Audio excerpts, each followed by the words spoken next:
हरे कृष्णा। आप सभी का हमारे YouTube चैनल त्योहार गाइड पर स्वागत है। आप सभी को जन्माष्टमी पर्व की हार्दिक शुभकामनाएं।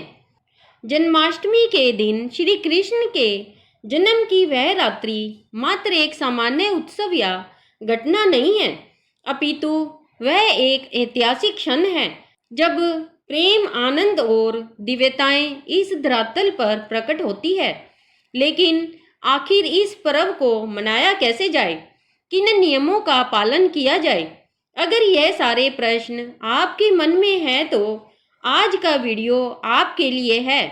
आज इस वीडियो में हम विस्तार से चर्चा करेंगे कि जन्माष्टमी का पर्व किस प्रकार मनाना चाहिए, जन्माष्टमी की संपूर्ण व्रत विधि क्या है, इस दिन के विशेष शुभ मुहूर्त कौन से हैं, प्रातःकालीन पूजा कैसे करनी चाहिए, जन्माष्टमी की पूजा में क्या क्या सामग्री की आवश्यकता पड़ती है, उसकी संपूर्ण सूची, उपवास के नियम कौन से होते हैं, अगर घर पर अभिषेक कर रहे हैं तो घर पर लड्डू गोपाल का या भगवान के श्री विग्रह का अभिषेक कैसे करना चाहिए, उसकी संपूर्ण विधि, घर, मंदिर या भगवान के झूले को कैसे सजाया जाए और अंत में जन्माष्टमी के व्रत का उद्यापन किस समय में और किस प्रकार से करना चाहिए।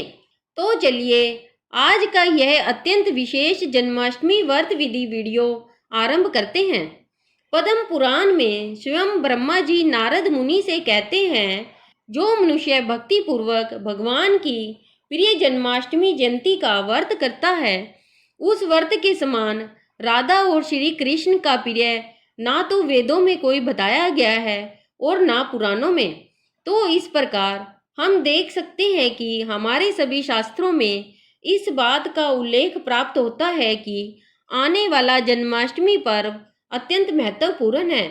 प्रत्येक वर्ष भाद्रपद मास के कृष्ण पक्ष में आती है जन्माष्टमी और अमंत कैलेंडर के अनुसार यह जन्माष्टमी श्रावण मास में मनाई जाती है। तो चलिए सबसे पहले देखते हैं कि इस बार जन्माष्टमी व्रत कौन से दिन आ रहा है और इस दिन के विशेष शुभ मुहूर्त कौन से हैं जिसमें आप भगवान का अभिषेक कर सकते हैं। इस बार जन्माष्टमी 2 दिन मनाई जा रही है, 15 अगस्त और 16 अगस्त 2 दिन। और ऐसा क्यों है? तो देखिए, हिंदू पंचांग के अनुसार भाद्रपद मास के कृष्ण पक्ष की अष्टमी तिथि इस बार 15 अगस्त शुक्रवार को रात्रि में 11:49 से शुरू हो रही है और 16 अगस्त शनिवार को रात 9:34 पर समाप्त हो रही है। तो कई लोगों का मानना है कि भगवान का जन्म तो मध्य रात्रि में हुआ था, इसलिए 12 बजे के बाद उनका अभिषेक किया जाता है, उनका जन्मदिन मनाया जाता है और 12 बजे के समय के आसपास यानी कि निषेध मुहूर्त में अष्टमी तिथि शुरू हो जाती है और इसलिए 15 अगस्त को मनाना चाहिए। वहीं वैष्णव परंपरा के अनुसार जन्माष्टमी के पर्व को 16 अगस्त को मनाया जा रहा है, क्योंकि उदय तिथि के अनुसार अष्टमी तिथि संपूर्ण काल में हमें सिर्फ 14 अगस्त को ही प्राप्त हो रही है और इसलिए इसमें और अन्य वैष्णव परंपरा के अनुसार इस बार जन्माष्टमी का पर्व 16 अगस्त 2025 को ही मनाया जाएगा। आप अपनी पारिवारिक और स्थानिक परंपरा के अनुसार 15 या 16 दोनों में से किसी भी दिन जन्माष्टमी का पर्व मना सकते हैं। चलिए अब देखते हैं कि जन्माष्टमी का व्रत का आरंभ कैसे करना चाहिए। तो जो भी मनुष्य जन्माष्टमी व्रत का पूर्ण नियमों और शास्त्रोक्त विधि अनुसार पालन करना चाहते हैं, उन्हें जन्माष्टमी के एक दिन पहले रात्रि के समय में भोजन नहीं लेना चाहिए, यानी कि अगर अन्न भोजन ले रहे हैं तो संध्या से पहले ही ले लें। सप्तमी के दिन रात्रि के समय में भारी अन्न भोजन ना लें।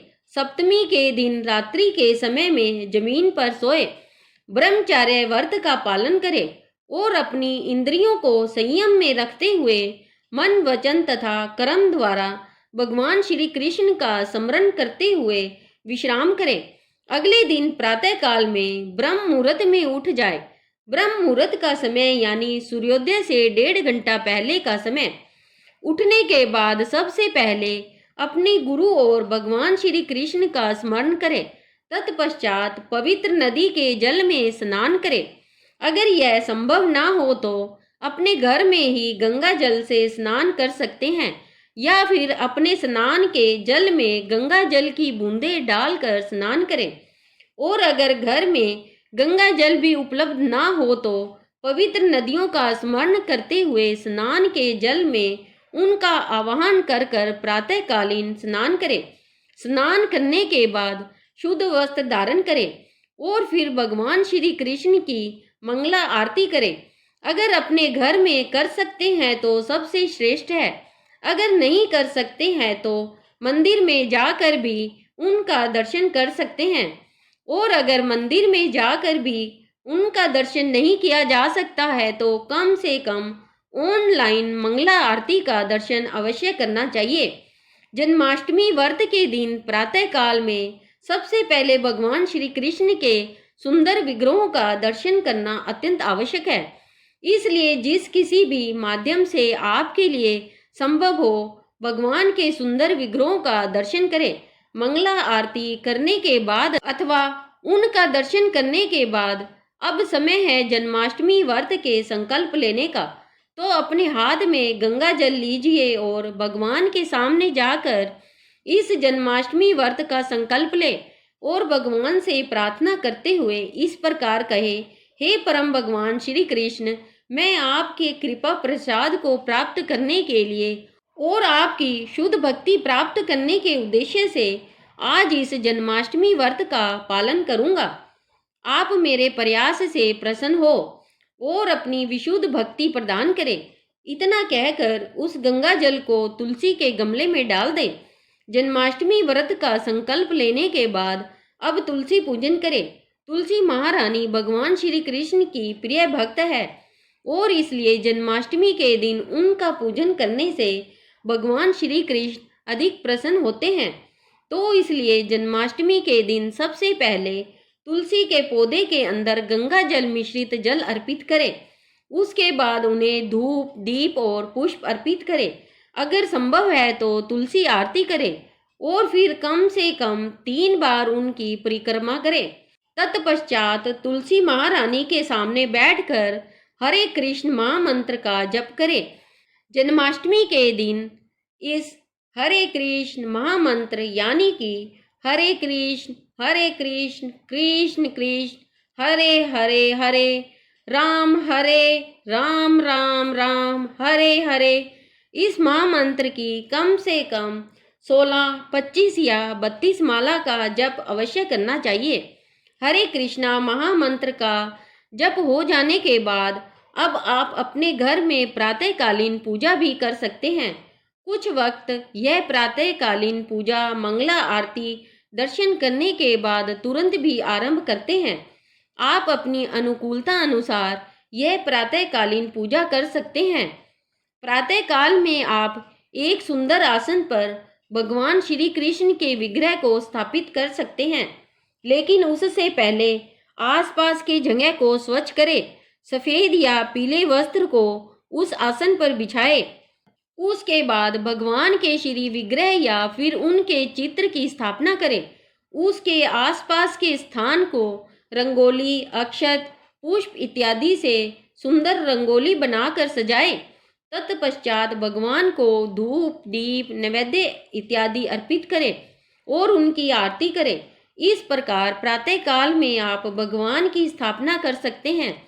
चलिए अब बात करते हैं कि जन्माष्टमी की रात्रि में अभिषेक करने के लिए आपको किन किन पूजा सामग्री की आवश्यकता पड़ेगी। तो उसके लिए सबसे पहले भगवान श्री कृष्ण का चित्र या फिर उनका विग्रह, एक मध्यम ऊंचाई वाला आसन, पीला या सफ़ेद कपड़ा, तुलसी दल, पंचामृत जिसके अंदर दही, दूध, घी, मधु और शक्कर वाला पानी मिश्रित हो। उसके बाद पुष्प, भगवान का श्रृंगार करने के लिए उनके नए वस्त्र, धूप, दीप, नैवेद्य, माखन, मिश्री और पंजीरी का भोग, और इसके अलावा ऋतु के अनुसार फल, इन सभी सामग्री को आप दिन के समय में ही एकत्रित कर कर रख सकते हैं। आइए अब बात करते हैं कि जन्माष्टमी का उपवास कैसे किया जाता है। जन्माष्टमी भगवान श्री कृष्ण का आविर्भाव दिवस है और इसलिए इस संपूर्ण दिन में हम उपवास का पालन करते हैं। एकादशी की तरह ही इस दिन भी जो व्यक्ति अन्न भोजन खाता है उसे नरक में जाना पड़ता है और ऐसा हमारे शास्त्रों का कथन है। इसलिए जन्माष्टमी के दिन किसी भी प्रकार से अन्न का सेवन नहीं करना चाहिए। कई भक्त इस दिन संपूर्ण निर्जला व्रत रखते हैं, यानी कि बिना जल और बिना अन्न का उपवास पालन करते हैं और फिर रात्रि में 12 बजे भगवान का जब अभिषेक हो जाता है उसके बाद ही चरणामृत का पान कर कर यह व्रत खोलते हैं। लेकिन सभी के लिए यह संभव नहीं हो पाता है, तो ऐसे में क्या करें? तो आप दिन में 1 या 2 बार जल के साथ या फिर फल तथा दूध के साथ उपवास रख सकते हैं। सबसे श्रेष्ठ होता है जन्माष्टमी वाले दिन अपनी शारीरिक आवश्यकताओं को कम से कम करना और अधिक से अधिक भगवान की सेवा में संलग्न रहना, उनके पवित्र नामों का जप करना। और उपवास करने के पीछे का उद्देश्य यही है कि हम अपने आप को, अपने मन तथा चेतना को अधिक से अधिक भगवान की दिव्य लीलाओं के श्रवण, कीर्तन और उनके नाम स्मरण में लगा सके। कई बार सभी के लिए निर्जल उपवास करना संभव नहीं होता, तो ऐसे में आप जल के साथ दूध या फलाहार भी ले सकते हैं। लेकिन अगर बहुत ज़्यादा आवश्यकता ना हो तो जन्माष्टमी के दिन पका हुआ भोजन भी नहीं लेना चाहिए, यानी कि एकादशी प्रसाद। हालांकि गर्भवती महिलाओं, वृद्धों और बच्चों के लिए यह नियम लागू नहीं होता, वे ले सकते हैं। तो इस प्रकार आप अपनी क्षमता अनुसार जन्माष्टमी के दिन निर्जल, सजल या सफल उपवास कर सकते हैं। लेकिन याद रहे, किसी भी स्थिति में अन्न का सेवन ना करें। अन्न या फिर उससे बने हुए कोई भी खाद्य पदार्थ नहीं खाने चाहिए। प्रयास करें कि अगर आप उपवास कर रहे हैं तो बाहर से तले हुए चिप्स, वेफर्स या फिर कोई भी ऐसे पेय पदार्थ भी ना लें जिसमें आपको संशय हो अन्न मिश्रित होने का। इस दिन जितना अधिक अपना आहार सात्विक और फल पर रखेंगे उतना ही आपकी चेतना शुद्ध बनी रहेगी। अब देखिए, यह तो हो गया हमारा शारीरिक उपवास, लेकिन इस दिन शरीर के साथ साथ मन और चेतना का भी उपवास करना बहुत जरूरी होता है। और यह क्या है?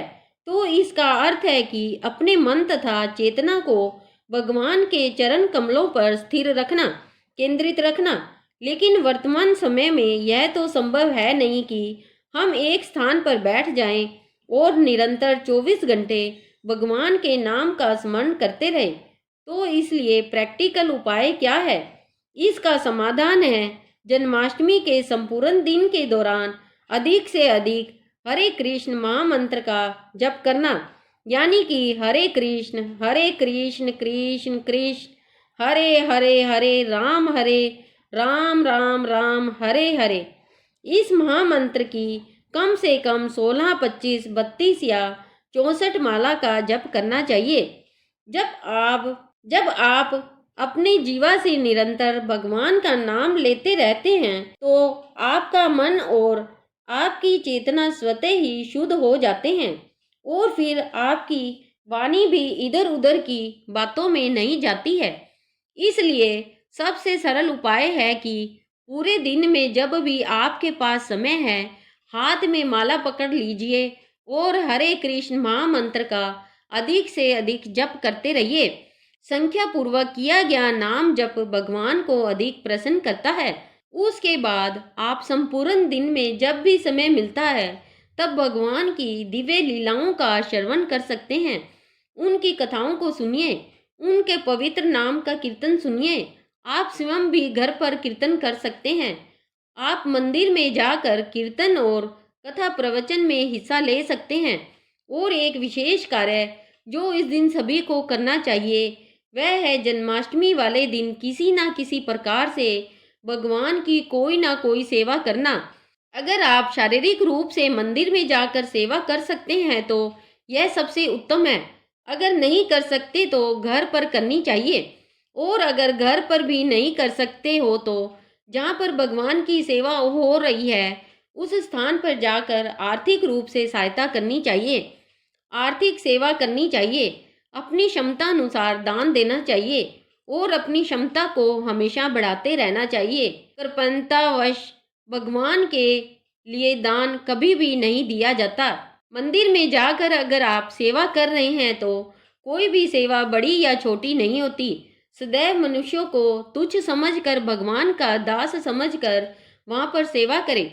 इस चेतना और इस भावना के साथ उपवास रखते हुए जब आप सेवा करते हैं तो भगवान की विशेष कृपा दृष्टि आप पर पड़ती है और इस प्रकार शारीरिक सेवाओं द्वारा निरंतर भगवान के पवित्र नाम के जप द्वारा आप जन्माष्टमी के दिन अपने मन, चेतना और शरीर को भगवत केंद्रीय बनाकर रख सकते हैं। जन्माष्टमी का पर्व बहुत बड़ा उत्सव होता है और इसलिए इसमें घर को सजाना चाहिए। आप जन्माष्टमी के पर्व में अपनी क्षमता अनुसार अपने घर के मंदिर में कुछ कुछ सजावट कर सकते हैं। भगवान के लिए झूला बना सकते हैं, उसको सुंदर पुष्पों, पकाओं, रंग बिरंगी लाइट्स और अन्य सामग्रियों से सजा सकते हैं। किसी भी उत्सव में घर, मंदिर और आसपास के स्थान को सजाना अत्यंत शुभ माना गया है। इस दिन आप अशोक वृक्ष के पत्तों से अपने घर के द्वारों को सजा सकते हैं। सुंदर फूलों की लड़ियों और मालाओं से अपने घर के दरवाजों और मंदिर के दरवाजों को भी सजा सकते हैं। घर के आंगन में रंगोली बना सकते हैं। जहाँ आपका पूजा का स्थान है, जहाँ पर आपने भगवान को स्थापित किया है, उसके आसपास सुंदर रंगों से या फूलों से रंगोली सजा सकते हैं और इस प्रकार अपने घर में भगवान के आगमन वाले दिन सुंदर उत्सव मना सकते हैं। इसके उपरांत अगर आपके घर के आसपास किसी मंदिर में यह महोत्सव मनाया जा रहा हो तो वहां जाकर भी आप मंदिर को सजाने की, भगवान का झूला तैयार करने की सेवा भी कर सकते हैं। चलिए अब देखते हैं कि मध्य रात्रि में भगवान श्री कृष्ण का अभिषेक कैसे किया जाए। अगर आप आसपास के मंदिर में जाकर अभिषेक कर रहे हैं, उसका दर्शन कर रहे हैं तो यह बहुत ही अच्छा है। और अगर आप अपने घर पर अभिषेक करना चाहते हैं तो उसकी शास्त्रोक्त विधि क्या है। तो भगवान का अभिषेक करने के लिए आपको एक पात्र में जल, एक पात्र में दूध, एक पात्र में दही और एक पात्र में मधु की आवश्यकता पड़ेगी। इसके साथ साथ आप एक पात्र पानी में गुड़ या चीनी मिलाकर भी जल तैयार कर लीजिए। इसके साथ एक पात्र में हल्का सा गर्म पानी लीजिए और एक छोटे बर्तन में हल्दी और अलग बर्तन में घी रखिए। इन सभी पात्रों में एक एक तुलसी का पत्र भी रख लीजिए। अब अभिषेक के लिए सबसे पहले एक मध्यम उच्च आसन पर अभिषेक का पात्र रखिए। उसमें चंदन से गोलोक मंडल बनाइए। उसके बाद उस आकृति पर तुलसी पत्र और पुष्प रखिए। अब भगवान श्री कृष्ण के सुंदर विग्रह या फिर उनके बाल स्वरूप को कोई स्वच्छ कपड़े पहनाइए और सम्मान पूर्वक उन्हें अभिषेक पात्र में लेकर आइए। उसके बाद भगवान के सुंदर विग्रह पर सुगंधि युक्त तेल और चंदन से हल्के हाथों से मालिश कीजिए। उसके बाद उनका पंचामृत अभिषेक करिए। सबसे पहले दूध से, उसके बाद दही, उसके बाद घी और तत्पश्चात मधु से और उसके बाद फलों के रस से और फिर चीनी के पानी से अभिषेक कीजिए और उसके बाद उष्णोदक स्नान करवाइए, यानी कि गुनगुने जल से स्नान करवाना। उष्णोदक स्नान के बाद चूर्ण स्नान करवाइए, जिसमें हल्दी पाउडर जल में मिश्रित करें और फिर भगवान के विग्रह पर हल्दी का लेप लगाए। उनके पश्चात फिर से एक बार शुद्धोदक स्नान करवाए, यानी कि शुद्ध जल से भगवान के विग्रह को नहलाए और अंत में अधिक से अधिक सुगंधित पुष्प से अभिषेक करें। अभिषेक संपूर्ण हो जाने के बाद भगवान को स्वच्छ कर कर नए वस्त्र पहनाए, उन्हें आभूषण से अलंकृत करें। जब उनका श्रृंगार हो जाए तो उसके बाद आपने उनके लिए जो स्वादिष्ट और सात्विक भोग बनाए थे उन्हें भगवान को अर्पित कीजिए। 15 मिनट बाद वह भोग उनके पास से ले लीजिए और फिर उनकी आरती कीजिए। सबसे पहले घी का दीपक उनके समक्ष प्रज्वलित कीजिए। उसके बाद धूप अर्पित कीजिए, फिर पुष्प अर्पित कीजिए और अंत में भगवान श्री कृष्ण की आरती कीजिए और आरती के बाद उनके पवित्र नाम का कीर्तन कीजिए। अब अभिषेक की संपूर्ण विधि पूरी हो जाने के बाद भगवान के उस चरणामृत का पान कीजिए। उसे अपने परिवार में और आसपास में सभी लोगों को वितरित कीजिए, क्योंकि भगवान का चरणामृत अत्यंत पवित्र होता है। आप चाहे तो उसके साथ भी अपना जन्माष्टमी का व्रत खोल सकते हैं। अगर आपको शारीरिक आवश्यकता लग रही है तो अभिषेक हो जाने के बाद आप एकादशी प्रसाद भी ले सकते हैं, लेकिन ध्यान रहे अन्न प्रसाद ना लें। तो इस प्रकार आप अपने घर पर भगवान श्री कृष्ण का अभिषेक कर सकते हैं। चलिए अब बात करते हैं कि इस जन्माष्टमी व्रत का उद्यापन कैसे करना चाहिए। तो देखिए, सामान्य रूप से एकादशी की तरह ही जन्माष्टमी व्रत का उद्यापन या पारण अगले दिन ही किया जाता है। कई स्थानों पर कई परिवारों में लोग मध्य रात्रि में 12 बजे भगवान का अभिषेक हो जाने के बाद ही इसका उद्यापन भी कर लेते हैं और अन्न प्रसाद भी खा लेते हैं, लेकिन यह आदर्श स्थिति नहीं है। आदर्श रूप से 12 बजे के बाद भी आपको अन्न भोजन नहीं लेना चाहिए। अगले दिन प्रातः काल में यानी नवमी के दिन सूर्योदय के बाद आप इस जन्माष्टमी व्रत का उद्यापन कर सकते हैं। उद्यापन करने से पहले आप फिर एक बार प्रातः काल में भगवान की मंगला आरती कीजिए, उनकी प्रातःकालीन पूजा अर्चना कीजिए, उन्हें फिर से सात्विक और स्वादिष्ट अन्न भोग अर्पित कीजिए। याद रहे, भगवान को जो भी भोग अर्पित किया जाता है उसमें तुलसी पत्र अवश्य होना चाहिए।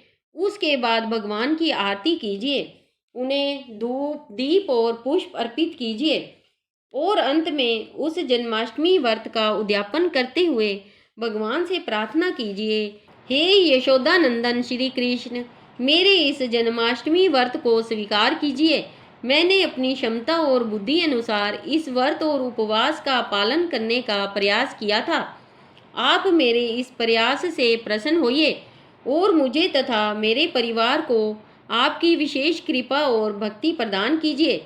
इस प्रकार भगवान से प्रार्थना करने के बाद अगर संभव है तो आप अपने घर में किसी ब्राह्मण यजमान को बुला सकते हैं, उन्हें भगवान को अर्पित अन्न प्रसाद खिला सकते हैं और फिर अपनी क्षमता अनुसार कुछ दान दे सकते हैं।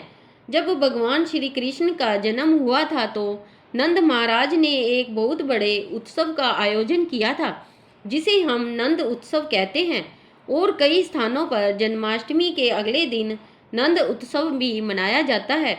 उसमें दही हांडी भी मनाया जाता है।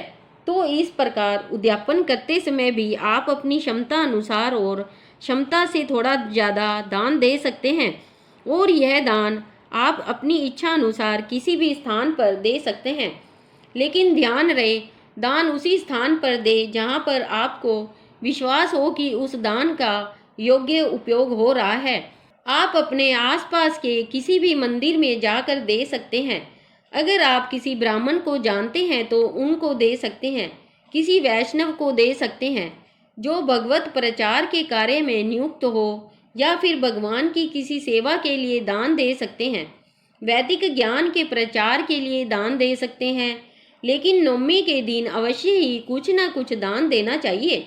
उसके बाद आप स्वयं भगवान को जो आपने अन्न भोजन अर्पित किया था उसको स्वीकार कीजिए और उसके साथ ही अपना जन्माष्टमी व्रत संपन्न कीजिए। प्रसाद ग्रहण करने के बाद आपने भगवान के जो विग्रह या चित्र को स्थापित किया था उन्हें फिर से सम्मान पूर्वक अपने स्थान पर रख दीजिए, और अगर वहां पर कोई भी पूजा की सामग्री है जैसे कि पुष्प, अक्षत, दीप, धन या फिर कोई भी पूजा का सामान, तो उसे निर्माल्य में आप प्रवाहित कर सकते हैं। अगर जल है तो उसे तुलसी के गमले में डाल सकते हैं। पुष्प है तो पुष्प को भी आप तुलसी के गमले में अर्पित कर सकते हैं।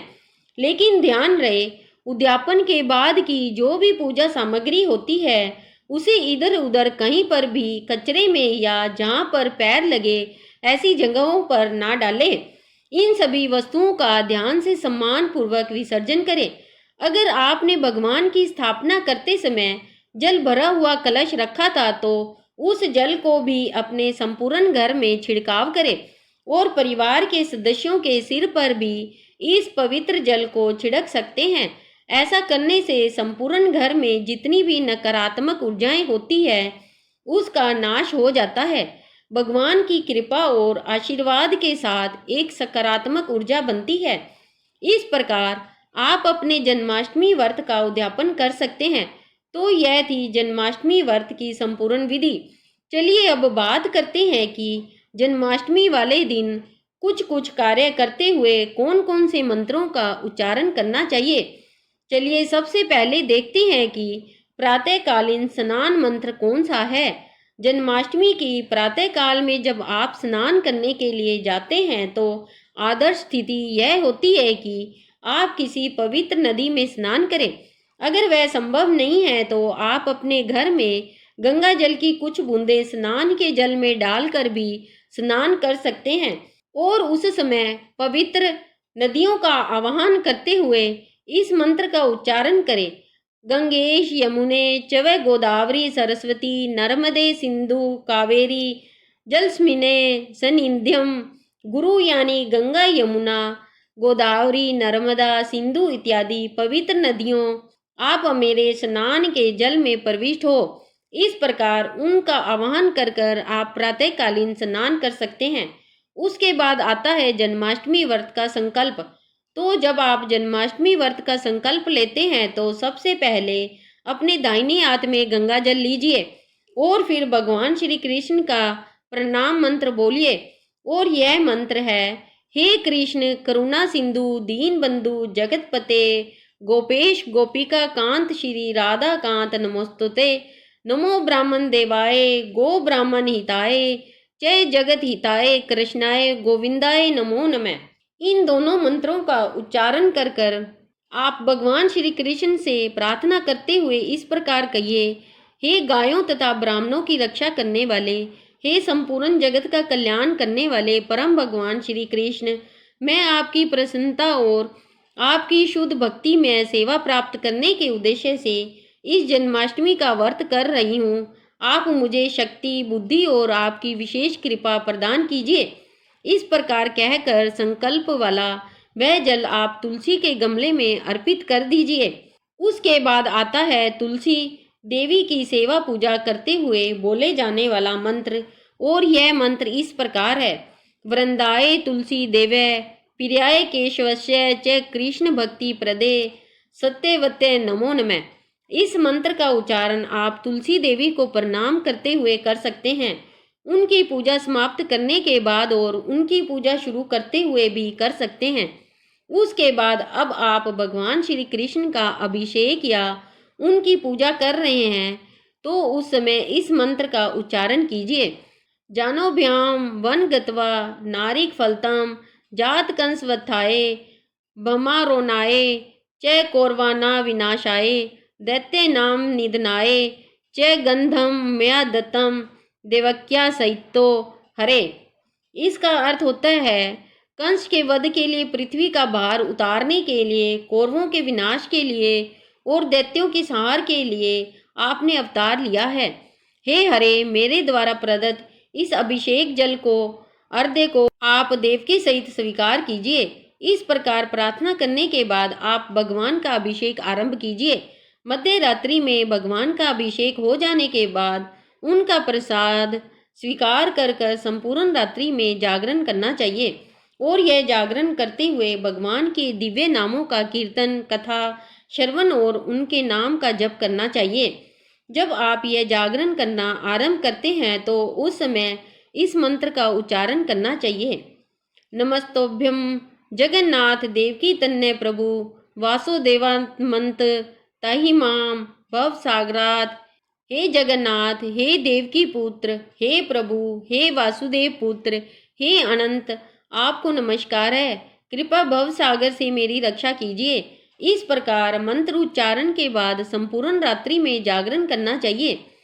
अगर किसी कारणवश आप जागरण नहीं कर सकते तो भगवान के नामों का चिंतन करते हुए, उनका स्मरण और कीर्तन करते हुए विश्राम करना चाहिए और अगले दिन प्रातः काल में फिर से ब्रह्म मुहूर्त में उठना चाहिए। अगले दिन जब आप जन्माष्टमी व्रत का उद्यापन करते हैं या पारण करते हैं, उस समय जब आप ब्राह्मणों को दान दे रहे हैं तो दान देने से पहले इस मंत्र का उच्चारण किया जाता है। नमस्ते वासुदेवाय गो ब्राह्मण हिताय जय शांति नमस्तुते शिवम चास्तुइतम विसर्जन। हे श्री कृष्ण, मेरे ऊपर प्रसन्न हो, गो तथा ब्राह्मण का हित करने वाले आप वासुदेव को नमस्कार है। शांति हो, कल्याण हो। इस प्रकार आप विभिन्न मंत्रों का उच्चारण कर कर अपनी जन्माष्टमी की पूजा विधि संपन्न कर सकते हैं। अगर किसी को यह समस्या आती है कि वह संस्कृत के श्लोकों का उच्चारण नहीं कर सकते, तो आप सिर्फ हिंदी अनुवाद पढ़ के या उसे सुन के भी इस जन्माष्टमी व्रत का पालन कर सकते हैं। तो यह थी जन्माष्टमी व्रत की संपूर्ण पूजा विधि। हमें आशा है कि यह विधि आपको उपयोगी रहेगी, सरल रहेगी और आप अपने दैनिक पारिवारिक कार्य करते हुए भी सरलता से शास्त्रोक्त विधि अनुसार जन्माष्टमी के व्रत का पालन कर पाएंगे।